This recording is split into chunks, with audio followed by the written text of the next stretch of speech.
Sevgi, sakinlik, xoşbəxtlik, sevinç, bunlar hamısı aqressiya, özünü günahkarlıq hissi, utanc hissi, kədər hissi, onlar kimi bir hissdir. Çox vaxt insanlar düşünür ki, mən niyə görə sevgini hiss edə bilmirəm, ala bilmirəm, yaşaya bilmirəm, özümü xoşbəxt hiss edə bilmirəm.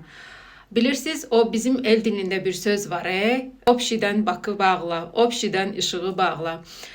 Biz ağrı hiss edəndə nə vaxtsa, hansısa dözülməz hissləri hiss edəndə o hisslərə olan əlaqəni çoxdan общidən bağlamışıq. Və общidən bağlandığına görə belə bizim dildə desək, heç sevincə də yer yoxdur, sevgiyə də yer yoxdur, istilik hissinə də yer yoxdur. Çünki mümkün deyil ki, sən birini hiss edəsən, o birini hiss etməyəsən.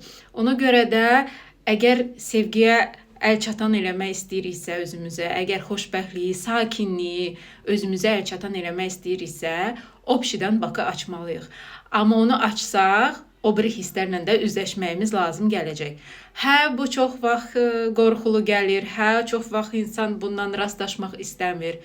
Ancaq onlarla rastlaşmasaq, bunlarla da üzləşmək mümkün deyil. Ona görə çox vaxt psixoterapiyada da indini yaşaya bilmək üçün köhnəni legallaşdırmaq lazım gəlir.